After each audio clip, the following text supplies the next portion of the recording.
felt like Purdue was great tonight. I felt like Georgetown was great tonight. I felt like they were really, really physical. I thought they came in with a really good game plan.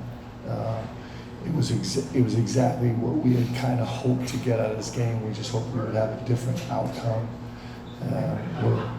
We're massively disappointed with ever losing on this floor. So that's brutal for us right now. And it's not going to sit well with our guys. It's certainly not sitting well with me.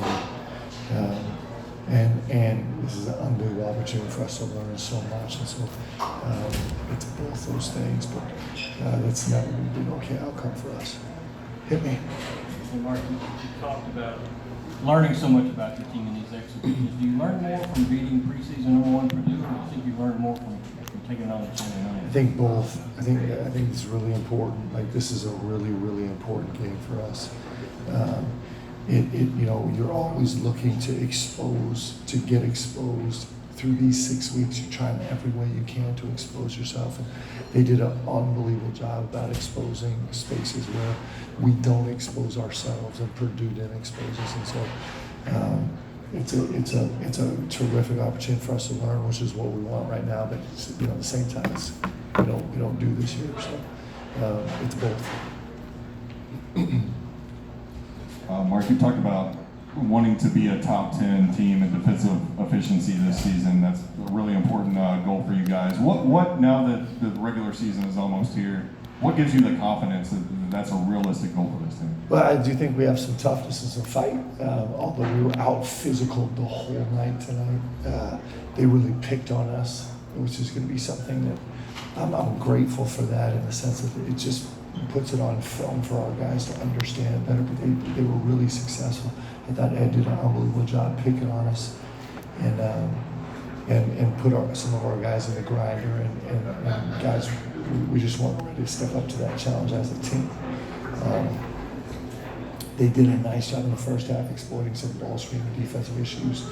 Kind of getting rid of our third defender and playing a slip game, and then. They really hurt us from mid-range stuff, downhill a bunch, either coming off kind of wide pins or getting downhill off ball screens that hurt us. And in the second half, they hurt us a little bit more in isolation. I thought we were a little bit better handling those things. We got more aggressive on ball screen defense, and so most of the time that had a positive impact. It leaves me walking away thinking that there's some space for us to play that way. It's just our third defender was poor all night long. Heavy credit to Georgetown for making that part of the game difficult for us. So there's so much to learn, so much to grow. That's why we're doing it. Mark, during practice yesterday, we could hear you say several times, make the simple play over and over again. It looked like that might have been a little bit of an issue in this one. Yeah, it's interesting. So just in a general vibe of the game, we got slower and less patient instead of playing faster and more patient. And I know that sounds contradictory, but that's exactly what happened to us. It was a credit to Georgetown's scheme and their physicality that we actually got slower and more impatient. And so this is a great opportunity for us to learn how to kind of fall into ourselves a little bit better. But I felt like we turned down the simple play a lot. There were times where we just missed some shots, but for the most part, I think Georgetown did a nice job kind of challenging us to really have to be insanely physical to get out of a power play and make a play for our teammates, and we turned it down most of the time. Like, the film's going to be pretty brutal for us. We have nothing to do with this now but grow from it, and to feel some pain and some embarrassment, and that's I hate every bit of it, but if we treat it right, it'll serve us well. Mark, last time Georgetown was here was '85 for the championship game. Obviously, Rupp Arena was a state-of-the-art place back then. All of the renovations that have taken place, it's still not a place now where it's a maximized revenue, 70 suites kind of place. How do you see the balance with respecting tradition? Obviously, it means so much to play here, but we're moving towards this college athletics landscape where it's about maximizing revenue and generating as much as you can? Where do you see kind of that Yeah, balance? there's not an easy answer there. You're going to be threading the needle always. You can't be held hostage by sentimentality and tradition, but you have to honor it. And so it's both. It's just like most things in life, it's both. You got to find a way to move forward. We should be leading the way, which we do. Mitch and President Capilouto are leading the way in so many incredible ways. So we want to keep leading the way with innovation and kind of being a forward-thinking group, and to do it while we're honoring tradition. I know that's actually the real answer, and so we have to find a way to do that where we're really, really emphasizing the beauty of this building that's been here and celebrated great teams for so long. Coach, you said last season the assist to turnover ratio was a really good indicator as to where your team's at. Tonight it was 14-15. One more turnover. Can you just kind of speak to that discrepancy? Yeah, for me that was the indicator of the game for us. We see a number like that, and it's our guys were actually really forceful getting downhill most of the game. We just fell into the trap of not doing that to make plays for teammates. It just is hard. And that's that part of like playing slower and getting more impatient. It's kind of like, you have to be good enough to actually put your head down and be insanely physical getting downhill, but still have the insight and IQ to while you're doing that, to actually be a playmaker, not just be not to lose your mental approach to the game as you bring on the physicality and kind of fall into the trap. I thought we were very poor at that tonight. I'm really grateful it happened now rather than the games coming up, because we're going to face this challenge over and over.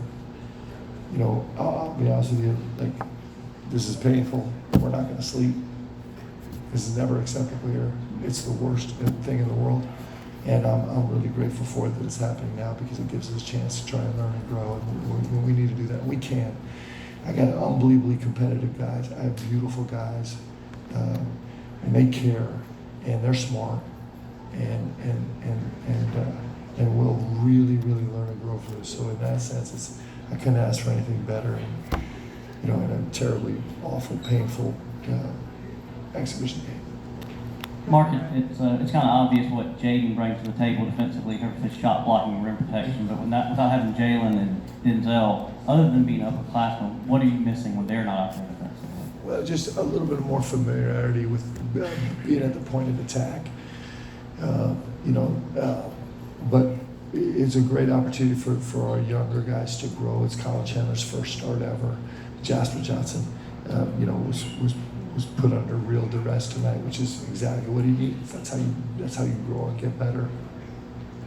I played Ortega one more minute than I was supposed to. That's not good. Cam Williams, got a chance to kind of feel the physicality of the game, and he's going to really grow from that. And I thought it was really good for our backcourt. I think it's good for our whole team.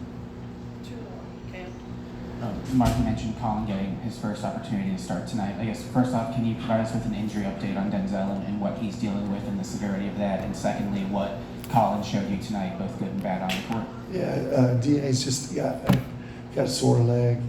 He's trying to get 100% healthy, and so we're taking a precaution with him. I'd like to have, I don't know where J Lo's going to be, but I'd like to have those guys back in action, within the next week or two. I'm hoping. I thought Colin was exactly what you'd expect. I thought he battled. I thought he competed. I thought he made some mistakes. With Colin Chandler, the interesting thing is he played the most minutes on the team, and while playing the most minutes on the team, he was one of the leaders in plus minus in a team in a game where we got kind of run out of our own gym. So, even with that, he's 0 for 5 from 3. He's got 5 turnovers, but still he's a -7 where we got a bunch of -16s and -10s and -9s on the score sheet. So he has a positive impact on the court. He's going to get way better. This was a first time for him, and I think he's going to be an outstanding player.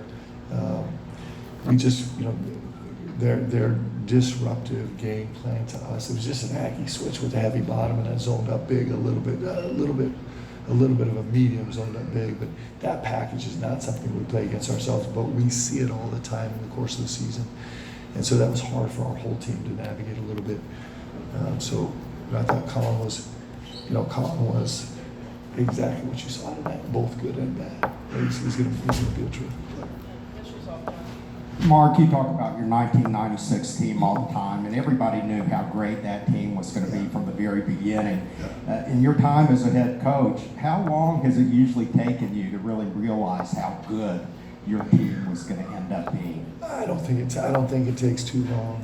I think this team has a ton of potential, but we're not runaway good. We're just team great. We can be team great if we lean into each other and lean into what we do. We have a chance to be great, but we're not going to just go dominate people just because our individual talent is overwhelming. And I actually love coaching this team now. And just like I said, incredibly brutal, unacceptable, disappointing night. But this is, if we do this right, which I know our guys will, this is gonna progress us forward in a massive way. We just have to respond that way. We're gonna learn so much. Good. Thanks, guys.